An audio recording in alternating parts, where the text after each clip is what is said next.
Muigona mabuti hata mama binya mbewa mbuta bani tiembesa na ndwai tu menyana namo andwani tu huwa na amwa tayo ndongi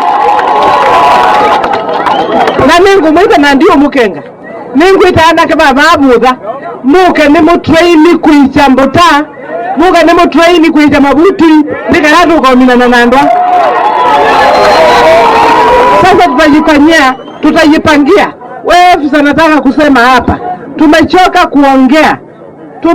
kuongea na hapa tumeambiwa siyui Oman siyui Hassan siyui nani sisi hatuna Mkamba anaitwa Aman na Usana hiyo majina si yetu kwa masika meda huu kwa wao umejukisi ekai kuna na muno nitia maoga mako bae kana tuandikane masitwa nikana mietewe ku yolo tuituma training tuma wesindu tulike kibekani kietu mina nebo neto ebona kana tuye tekela ama za neto tekela manena kwako ya inayoitawa public participation kikatiba wea wa mundoka ukukuna no wiki hata no witevesie neo yasi au na nundu ana andu matwete thina ekaitulikana ya mwenye yundie da maundu wangi nitaiwa na mesa ofisa ile nasema ni hii wewe tufanye kazi na wewe uko na bunduki utusaidie tumalizane na hao watu ikiwa inawashinda muache sasa tuingie huko ili tumenyane na hao watu nitwatekela nondo bakutinda atu yete eya wewe eya kwekiwe eya tuyekata nitwatekela Nena maina na nyana makanena nyanjuma ba maingwata ndio kundi akalo kiangilo munanyibi nazi makata bye uhuru kwanza wanungi ututupilite kabisa niyo hatiyo banyena kwa na mwacha nivi na zesu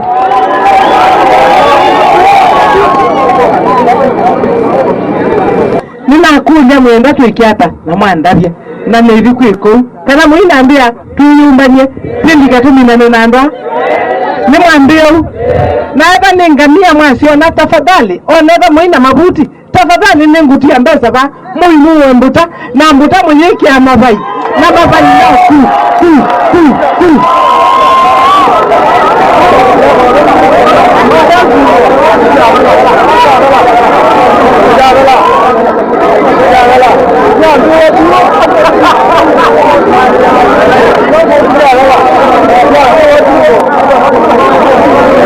nitakwatiania kana mwika unena moto uni nitwakwatiania kasi nituwanga mye isu na mundu wondo la muona ituthinya onake basa utani wo kwata basa mbewe buti kina wetu kaenda usila nyani na mbeza sio moto akautini kina mbesa We have called you today for a very short press conference as leaders from Northern Kenya. My name is Honorable Major Bashir, Member of Parliament Mandera North. I also speak as the Vice Chair of the Pastoralist Parliamentary Group, which is a caucus that houses people from the pastoralist community.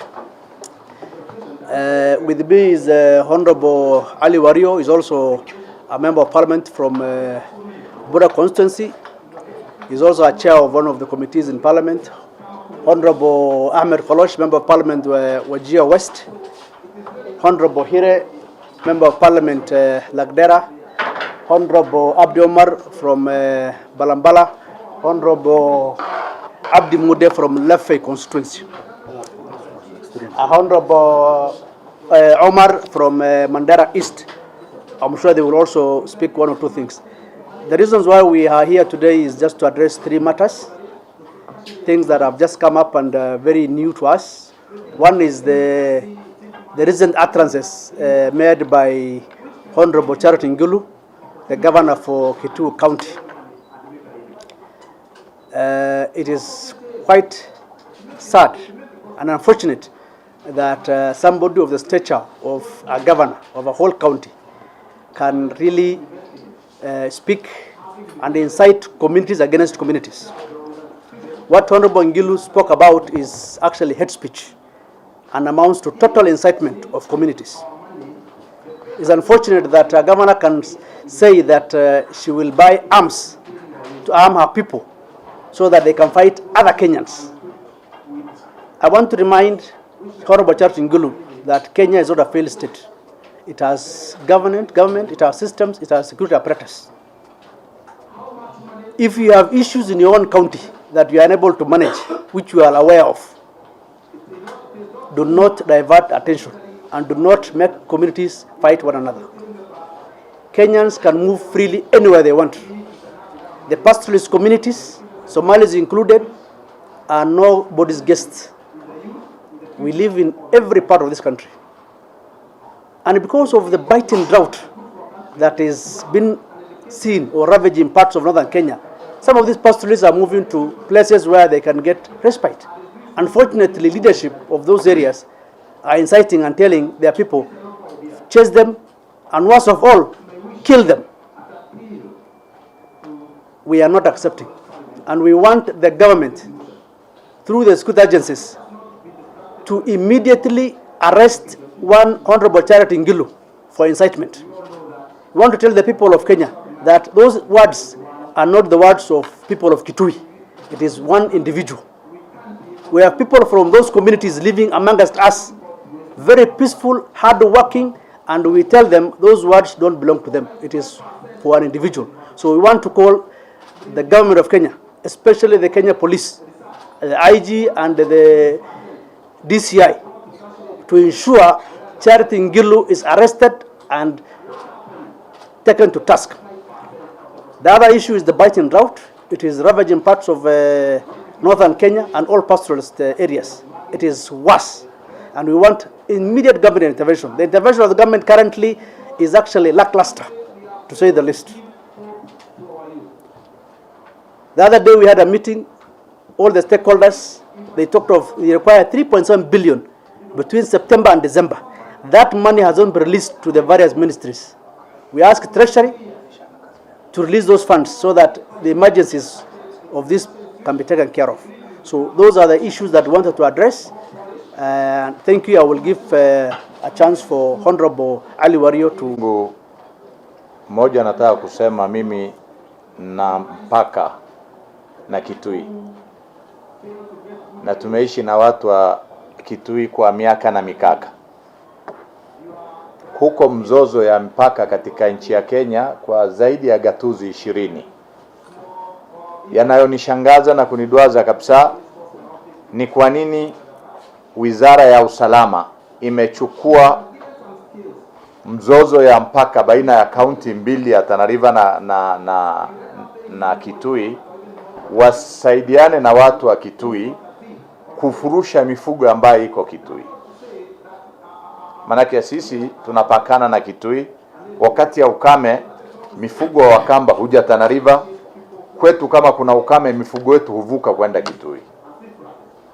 Leo Wizara ya Ndani imechukua hatua kufurusha wafugaji kutoka sehemu za Kitui. Hii ni dhulma dhidi ya wafugaji. Nataka wizara husika isitishe operation ambayo inafanya wakilenga jamii moja. Pili ni matamshi ya Ngilu ya uchochezi. Leo ndio tutajua sheria ya Kenya itakavyotekelezwa. Kuna sheria ya wakubwa na wanyonge, thibitisho tutapata leo. Kama serikali haitochukua hatua dhidi ya Ngilu, hiyo ni thibitisho kwamba kuna vifungu mbili, kuna sheria mbili tofauti katika nchi ya Kenya. Tatu ni masuala ya ukame. Ni wajibu wa serikali kusaidia wananchi ambao wamedhalilishwa na wamedhoofika na ukame.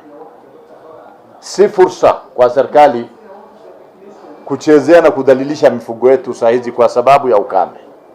Mwisho ni masuala ya kisheria, haki ya kutembea. Vile Mkamba ana haki ya kutembea Tana River, vile Mkamba ana haki ya kutembea Mandera, vile Mkamba ana haki ya kukaa Wajia, nasu tuna haki ya kwenda Kitui, tuna haki ya kwenda Mwingi, tuna haki ya kwenda Kenya kwa jumla. Wowote asitutishe, sisi si wageni ya mtu yoyote. Sisi ni wa Kenya kama Mkenya wowote. Na ngojea serikali ichukue hatua dhidi ya Ngilu. Asanteni. That the systems, the security systems of this republic are working and are just, is going to be seen and judged on the actions and the steps that they are going to take against the governor of Kitui, Charity Ngilu. The nonsense of saying these are Somalis and these people are going to be taken back to their boundaries and to their places. To where is our boundary? We are Kenyans, and Kenyans are free to live anywhere in this republic. It is unfortunate that the repatriation of livestock back to Burra constituency is being done by the security forces and the police, and we have proof and photos and videos of the same. We are telling the Minister of Interior to take the business of government and security serious and stop this behavior of activism in office.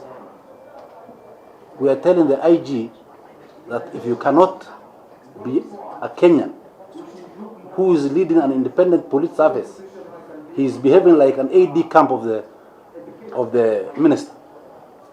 We must get, because this is what the Constitution visits, we must get an independent police service. And the IG must act so. We have a serious drought where people and livestock are dying. And the government is giving lip services. There is nothing action to respond to government to. And the people who ran away to save their little livelihoods are being killed, chased, and maimed.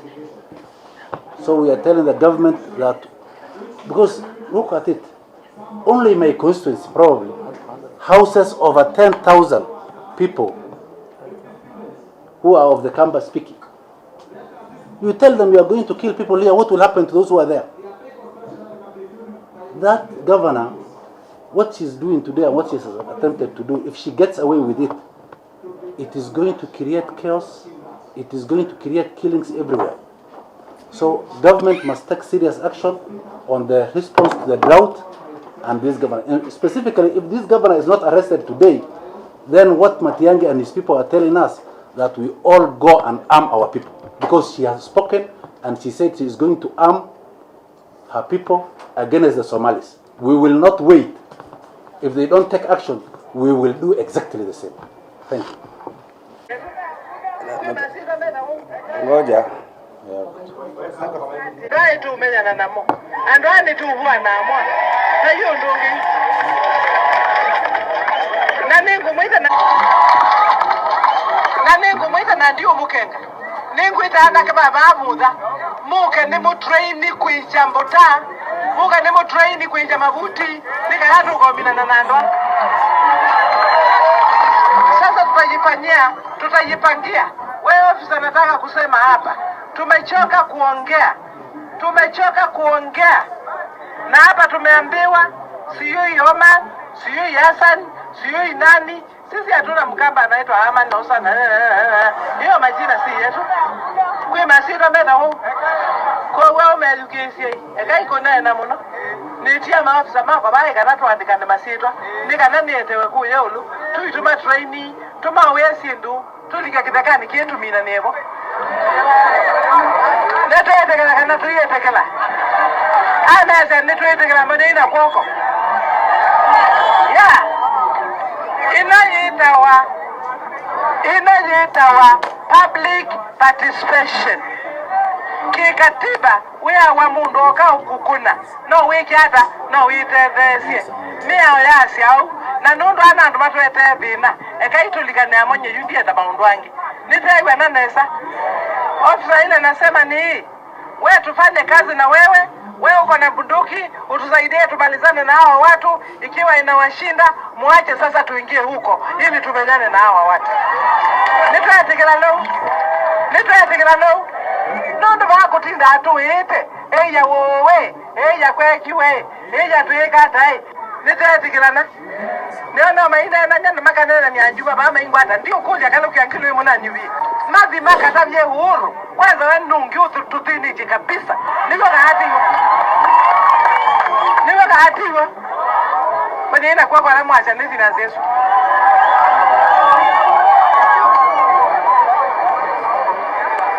Nina kuja muenda tuikiata na mwandabye. Na nilikwiko. Tena muina ambia tuyumbanie. Tilika tumina nandwa. ni mwambio naenda ningamia mwasio na tafadhali onetha mwina mabuti tafadhali ningutia mbesa ba muimuwe mbuta na mbuta mwenyeki ya mavai na mavai nao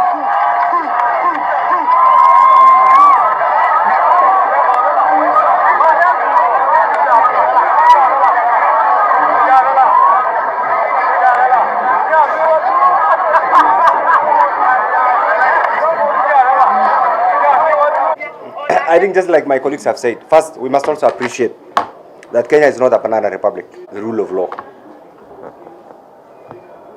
If each one of us, and the reason why the framers or our forefathers who prepared us to be in part and parcel of this beautiful republic called Kenya with known borders is simply because they wanted a framework, a predictable, well-structured, legally oriented system of governance. And that is why, in our own wisdom, after the colonialists left us, we have a constitution. That's why we can proudly say there's a rule of law in Kenya. That's why we have struggled to come up with a constitution, a very, very generous and reformist constitution. And you all know the way we participated. I am taken aback, and I know Charity Ngilu. I have known her. I've had a bit of time actually to dissect and interrogate what normally goes in her mind. I'm sure right now she must be going through a very difficult time politically, wherever she is right now. And I know she's trying to do this in order to resuscitate a ailing political system. And that's the reality, because I know the way she functions. But that notwithstanding, first, you have heard the message, and I'm sure you will have an opportunity also to go through it.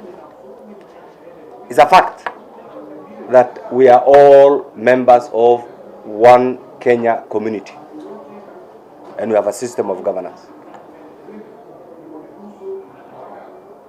What Charity Ngilu has done, or is reported to have said, is unacceptable in the modern day Kenya. First, she has profiled members of the Kamba community actually who are Muslims. And I do know, in Kitui alone, the founders of that town, you go back, I don't need even to say the names, the Salims. Some of the big names, those who founded Kitui town, she'll be shocked. She doesn't know the history of where she is. And for her to arrogantly and naively say she doesn't know a Kamba by the name Ahmed or Muhammad or Hassan, this, in my opinion, is extending her stupidity to the highest level. And it's unacceptable, actually, in the modern day Kenya. So it's a reality that, look, religion is a personal issue, it's something that is enshrined in the Constitution. So when she even goes to the extent of saying we do not have people from that community in the Muslim faith, in my opinion, is something that's unacceptable. That is one. Two, we have a country that's divided into so many counties. And these are counties, or the internal boundary mechanisms are issues that we also inherited. There will always be challenges. It's a fact right now that people of Northern Kenya are going through a very serious drought. Biting drought, actually, a very serious drought. It is not their making. It's a natural, it's a challenge, it's a natural catastrophe. So instead of appreciating the challenges and working out as leaders within the challenges, if she starts profiling right now, and at this age, asking people to arm themselves, to fight imaginary enemies, other Kenyans, in this modern day Kenya, coming from a governor, coming from the head of one of the 47 governments in Kenya, is unacceptable. So the message we have for the government is, if truly this is a country that believes in the rule of law, Charity, Kaluki, Ngilu, and I've known her, both in parliament here, I think we were elected almost at the same time, must be arrested by the government of Kenya, so that everybody submits to the rule of law, so that everybody accepts, appreciates it, so that everybody accepts that there is fairness and equity and justice. So the message coming from us here is, we will not allow Nobody has been invited. Nobody is a passenger in the Republic of Kenya. We are all Kenyans. We have the same rights. We must respect each other. We will not allow any leader in the name of what? To profile members of the Muslim community, members of the pastoralist community, and any other community in Kenya, because they must be allowed to live just like any other Kenyan. So please, we are asking the heads of our competent security agencies. The evidence is so clear, it's so clear. Arrest Ngilu and let her face the consequences of her action. That is the only way we will respect each other. And to own a camel, by the way, is not a criminal. In some places, it's a prestige. One camel actually goes for 150,000. So for her again to criminalize camel keeping as a means of livelihood, in my opinion, again, is the highest level of naivety and ignorance. I'll be very proud today, and one of the things that I'm always very proud of is the camels that I inherited from my father. Very proud camel owner. I'm a camel owner actually. And that is what my father has used, and my grandfather has used actually, took me to school. And that's what we still use actually to make a living. So to criminalize that source of income, again, in my opinion, and again coming from a leader, is something that we don't expect from this modern day Kenya. So in short, what we are saying is, deal with Ngilu. Arrest Ngilu.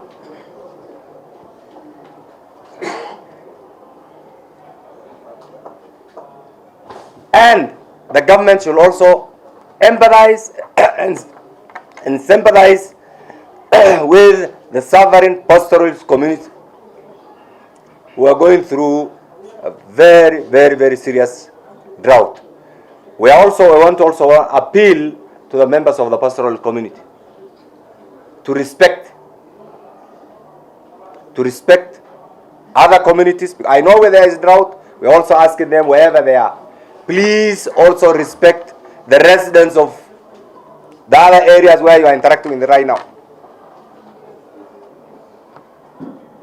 Kwa hivyo pia tunawauliza wale wafugaji wametoka kutoka sehemu mbalimbali, wakifika sehemu zingine pia waheshimu wenyeji, wakae na hawa kwa amani, waombe maji, waombe msaada, ili tusiwe na ufurugano baina ya Wakenya. Hivyo ndio sisi kama viongozi hapa. Lakini hakuna mtu akona haki ya kuwatusi Wakenya kwa sababu unaona ni wafugaji, unaona bengine fulani haistahili kuwa wa dini fulani. Hapana, mambo haya ni ile karne ya ujinga ya zamani, imepitwa. Ni vile Mheshimiwa Wario alisema hapa.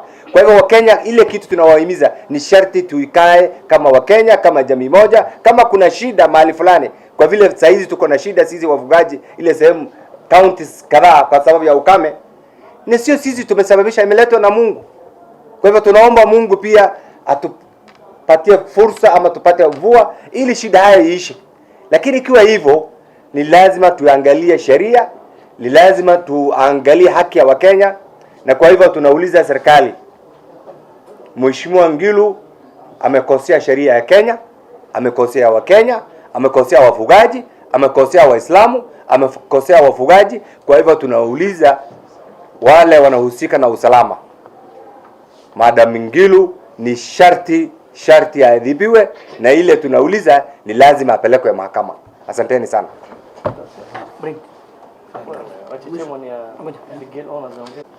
By the governor of Kitui County. This is not the first time. You remember sometimes last year, the same hateful utterances were directed towards the Kikuyu community. You remember the aftermath when she was talking about the charcoal business. So many cars, so many lorries were touched. The same thing is now directed at the Somali community. It is a dangerous trend. I come from Garissa County. That has the largest population of the Kamba community in Northeastern. They are very hardworking people. They live peacefully with their colleagues. We call upon the Interior Ministry and the security agencies to immediately arrest Honorable Charity Ngilu. One thing you need to know is that the county government of Kitui has not paid their workers for the last 3 months. We want the money she wants to purchase arrows and guns and bows to be paid to the workers of Kitui County. We're aware of that. So Honorable Charity Ngilu must not use diversionary tactics to resuscitate her ailing political career. Thank you very much. Thank you. From your side, instead of now engaging in a political or maybe in a trading accusation, what are some of the things that You need to appreciate the tenure arrangement of people of Kenya and the difference between the farmers and the pastoralist communities. The farmers own land individually and pastoralists own land communally. How do we mediate between the two at times of conflict? This has been the normal practice wherever pastoralists and farmers share land. But the term encroachment, are Kambas encroaching in Garissa and Mandera and Tana River? That word, from where I sit, is insulting. We have not encroached anybody's house, anybody's shamba. We are in Kenya. You have to look both sides of the coin. It can't be freedom of movement when they are in Garissa and encroachment when we are in Kitui. It can't be. You can't have your cake and eat it. So that is one. Appreciate the tenure arrangements. This is a border conflict. There are over 20 counties which have border conflict. Why is Kitui very special? Is it because we have IG from Kitui? That's why it's becoming encroachment. So let's be Kenyans. Let's share this country. Let's share resources. Let's have mechanism on how we can solve our conflict. We are neighbors. We have been neighboring Kamba for ages. And we've been managing our conflict for ages. Before the Interior Ministry came in. So I'm not only emphasizing on the arrest of Ngilu, I want to tell Matiang'i, stop the operation. Thank you very much. Let me say this. Let me say this. Please. In fact, the answer is this. You know it's illegal to carry an authorized firearm. You also know that there are people with illegal guns all over. What we are refusing is that profiling. And my friend, that profiling, what you are alluding to right now is tantamount to those old days. You will have two thieves. One, Mohammed, sensational, the media will say a Somali thief or a Somali bandit. Those are things, those are past. Look, and you know, really, people must accept that Kenya has changed. There's a paradigm shift. And therefore, if there are individuals who are in possession of illegal firearms, let the law take its course. Period. Nobody can take criminal responsibilities. Individual, isn't it? No community will allow to be punished collectively. And my friend, if you have any idea of who was doing that, please, as a member of the Fourth Estate, can you report that to the nearest police station so those culprits are apprehended?